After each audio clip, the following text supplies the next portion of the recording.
ऋग्वेद के प्रथम मंडल के 101वें सूक्त के 5वें मंत्र में इंद्रदेव को इस जगत का भगवान माना गया है। वहां बोला गया है कि इंद्र इस विश्व जगत ब्रह्मांड के स्वामी हैं। वे पहले सृष्टिकर्ता हैं जो विस्तृत अंतरिक्ष में प्रकट होते हैं और जीवित प्राणियों के लिए मन और इंद्रियों और चलती हुई पृथ्वी का निर्माण करते हैं। अब ऋग्वेद के ही दूसरे मंडल के 12वें सूक्त को देखें, जिसे इंद्र सूक्त भी कहा जाता है, तो वहां प्रथम मंत्र में कहा गया है, हे मनुष्यों, इंद्र जो सबसे पहले प्रकट हुए, पराक्रम में उनसे कोई भी देवता बराबरी नहीं कर सकता। इंद्रदेव ने ही पृथ्वी और चमकदार सितारों को बनाया और सुशोभित किया है। यह उनके पराक्रमी धन और क्रिया की शक्ति की भव्यता है कि वो अंतरिक्ष और पृथ्वी के मध्य क्षेत्र कक्षा में घूमते हैं। तो हम देख सकते हैं कि जिन इंद्रदेव को आज तक हम स्वर्ग के सिंहासन पर आसीन राजा के रूप में देखते हुए आए हैं, उनको वेदों में एक सर्वव्यापी शक्ति के रूप में दिखाया गया है। तो आखिर क्या कारण है कि वेदों में परम सत्ता सर्वोच्च भगवान को दर्शाने वाला नाम पुराणों में जाकर केवल एक व्यक्ति बन के रह गया है, जिसको स्वर्ग का सिंहासन अपनी जान से भी ज्यादा प्यारा है और जो हमेशा भोग विलास और ऐश्वर्य में डूबा रहता है। नमस्ते दोस्तों, आप सभी का हाइपर क्वेस्ट के एपिसोड नंबर 31 में स्वागत है। दोस्तों, आज हम बात करेंगे देवराज इंद्र की, उन देवराज इंद्र की जो वेदों में सर्वोच्च सम्मान पाने के बावजूद आज हमारे धर्म में, हमारे पूजा घरों में, मंदिरों में कोई जगह नहीं बना पाए हैं। उनकी पूजा तो छोड़िए, उनके विषय में जो थोड़ा बहुत आज हम पढ़ते भी हैं तो उसमें केवल और केवल उनके चरित्र को लेकर किए गए व्यंग्यात्मक उल्लेख ही मिलते हैं, जिससे आज के समय में देवराज इंद्र केवल हास परिहास का एक विषय बन के रह गए हैं। तो दोस्तों, इसके पीछे क्या कारण, इसको जानने के लिए अब बिना किसी विलंब के विश्लेषण को शुरू करते हैं।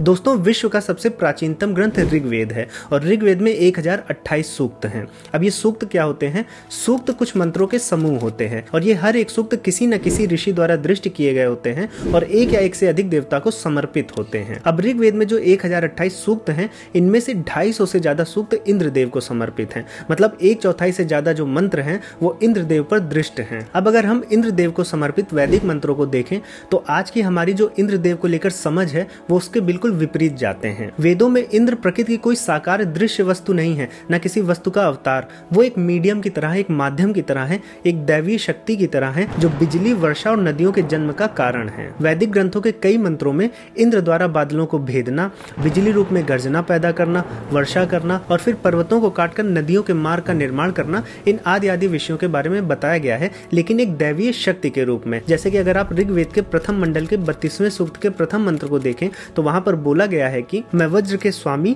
तेजस्वी इंद्र के प्रथम और उच्चतम कार्यों का पाठ करता हूं और उनका वंदन करता हूं, जो शत्रु रूपी बादल को भेद कर जल को स्वतंत्र करते हैं, जिससे पर्वतीय जल धाराओं के मार्ग खुल जाते हैं। तो हम इंद्रदेव की पिक्चर में जो उनके हाथ में वज्र देखते हैं वो इसी मंत्र से प्रेरित है, जिसमें इंद्रदेव द्वारा बादलों के भेदने की दैवीय शक्ति को वज्र चलाने के समान माना गया है। तो वेदों में इंद्र सर्वव्यापी होने के साथ साथ पृथ्वी पर वर्षा और नदियों का कारण है। और अगर वैज्ञानिक दृष्टिकोण से देखा जाए तो पृथ्वी पर वर्षा के पीछे का प्रमुख कारण सूर्य देव है। इसीलिए कई विद्वानों ने वेदों में वर्णित इंद्र को सूर्य ही माना है। जैसे कि दयानंद सरस्वती जी ने अपने वैदिक भाषा में इंद्र का अनुवाद सूर्य ही किया है। वहीं पर श्रीपद दामोदर जी हैं, वो इंद्र को ब्रह्मांड को चलाने वाली शक्ति के रूप में देखते हैं। तो इंद्र को समर्पित ये जो मंत्र हैं, वैदिक मंत्र, इनका शब्दार्थ, भावार्थ या तत्वार्थ इस बात पर ज्यादा निर्भर करता है कि किस विद्वान ने इसका भाष्य किया है। ऐसे ही वेदों में जो मंत्र भाग के बाद ब्राह्मण ग्रंथ आते हैं, वहां पर भी इंद्रदेव की तुलना कहीं कहीं सूर्य देव से की गई है और कहीं कहीं इंद्रियों और मन से भी की गई है। ऐसे अगर आप कठ उपनिषद देखेंगे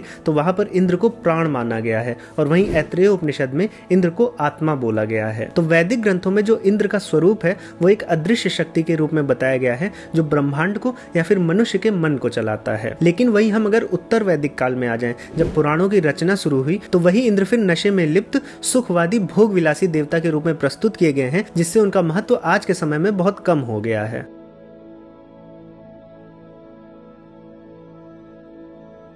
दोस्तों, अब अगर देखा जाए तो हिंदू सनातन धर्म में जितने भी संप्रदाय हैं, चाहे वो शैव हों, वैष्णव हों या शाक्त हों, तो हर संप्रदाय में जो इंद्रदेव है एक छोटे देवता की तरह विकसित हुए हैं और उनकी जो भूमिका है वो ले देकर पौराणिक कथाओं तक सिमटी हुई है। केवल हिंदू सनातन ही नहीं बल्कि बौद्ध धर्म में भी इंद्रदेव का वर्णन है। वहां पर वो स्वर्ग में रहने वाले अलौकिक लोगों के राजा के रूप में देखे गए हैं, लेकिन बौद्ध धर्म में भी इंद्रदेव हास परिहास का विषय मात्र ही है। वहां पर भी उनको एक पीड़ित, हमेशा दुखी रहने वाले एक देवता की तरह प्रस्तुत किया गया है। यहाँ तक कि रामायण और महाभारत में भी इंद्र का पौराणिक स्वरूप ही देखने को मिलता है। वहां पर भी वो निम्न कोटि का कार्य करते हुए दिखाए गए हैं। चाहे वो रामायण का इंद्र अहिल्या प्रसंग हो, जहां पर इंद्र ने अहिल्या के स्त्रीत्व का अपहरण कर लिया था, या फिर महाभारत में इंद्र द्वारा मेनका को भेजकर विश्वामित्र के तप को भंग करने का प्रसंग हो, तो दोनों जगह पर वो काफी निचले स्तर का कार्य करते हुए दिखाए गए हैं। लेकिन प्रश्न उठता है कि ऐसा क्यों? वो इंद्र जो ऋग्वेद के दूसरे मंडल के 15वें सूक्त के छठे मंत्र में अपनी शक्तियों से पहाड़ी दुर्गम मार्ग को काटकर सिंधु नदी को मोड़ देते हैं जिससे आर्यों का जीवन सुगम हो जाए,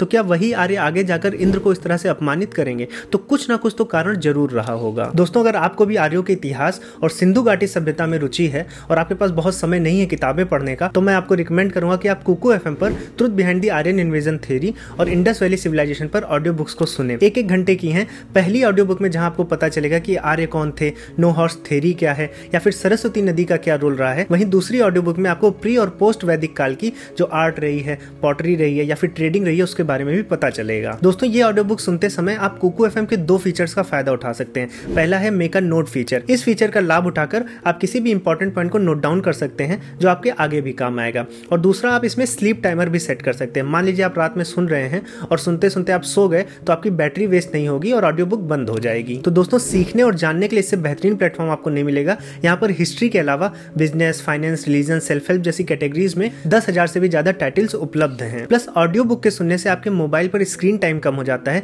जो आपकी मेंटल हेल्थ और आईज की हेल्थ के लिए बहुत जरूरी है। दोस्तों, कुकू एफएम पर ऑलरेडी 2.5 मिलियन पेड सब्सक्राइबर्स इसका फायदा उठा रहे हैं। यहाँ पर केवल आपको मंथली 99 रुपीज में सारी की सारी ऑडियो बुक्स मिल जाती हैं। लेकिन अगर आप कूपन कोड HYPER50 को यूज करेंगे तो आपको पहले महीने का सब्सक्रिप्शन केवल 49 रुपीज में मिल जाएगा, जो डेली का 2 रुपए भी नहीं है। मैंने ऐप की डाउनलोड लिंक नीचे डिस्क्रिप्शन बॉक्स में डाल दी है, जरूर चेकआउट करें। दोस्तों, चलिए अब जानते हैं कि वो क्या कारण रहे हैं कि वैदिक काल के बाद इंद्रदेव की छवि खराब होती चली गई।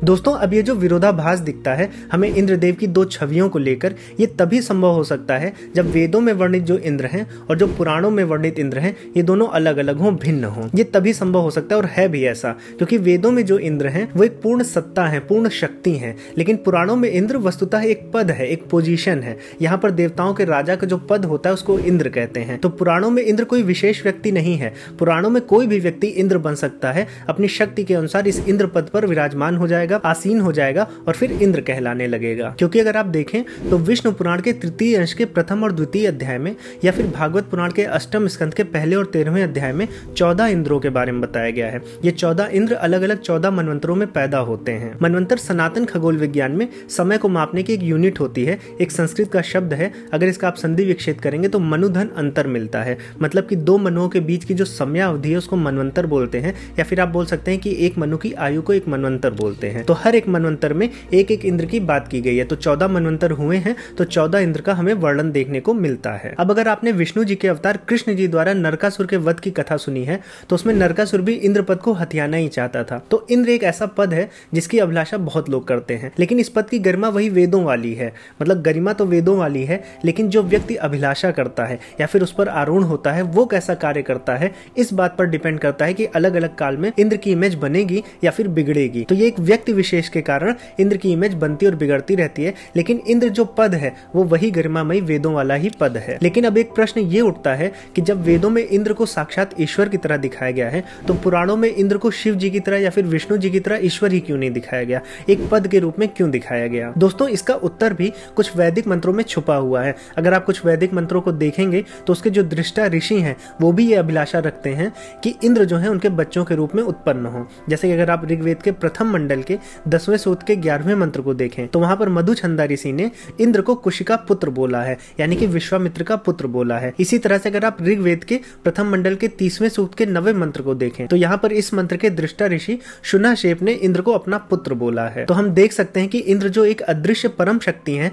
उनको पर्सोनिफाई करने की जो प्रक्रिया रही है वो वैदिक ग्रंथों से ही शुरू हो गई थी। तो एक इंद्र वो है जो परमेश्वर के अंश हैं, परमेश्वर के शक्ति स्वरूप हैं और वेदों में उनकी स्तुति होती है। अगर आप देखें तो ऋग्वेद के 10वें मंडल के 14वें सूक्त में, जिसे पुरुष सूक्त भी बोलते हैं, वहां पर बताया गया है कि इंद्र और अग्नि परमेश्वर के प्रमुख बल से उत्पन्न होते हैं। लेकिन कालांतर में फिर यही दिव्य इंद्र विभिन्न ऋषियों के माध्यम से जन्म लेते हैं। इसलिए पुराणों में जो इंद्र से संबंधित कथाएं हैं वो उन इंद्रों की है जो इन्हीं ऋषियों कुशिका, विकुंड, शुनहशेप आदि ऋषियों के माध्यम से पैदा होते हैं। तो आपको समझ में आ गया होगा कि जो वैदिक इंद्र हैं वो एक शक्ति रूप हैं और पौराणिक इंद्र एक पद का नाम है जो कोई भी व्यक्ति अपनी शक्ति से प्राप्त कर सकता है। और इसीलिए कहा जाता है कि जो वानरों का राजा बलि था या फिर रावण का पुत्र मेघनाद था, ये दोनों इंद्र पद को प्राप्त कर लिए थे। तो दोस्तों, मैं आशा करता हूं कि इस वीडियो के माध्यम से आपको समझ में आ गया होगा कि जो इंद्र का वैदिक शक्ति स्वरूप है वो कैसे धीरे धीरे डाइल्यूट हो गया। और चूंकि ये जो पद है इंद्र पद, इसकी इच्छा रखने वाला व्यक्ति एक मटेरियलिस्टिक व्यक्ति ही हो सकता है, तो हर काल हर युग में जो भी इंद्र बना है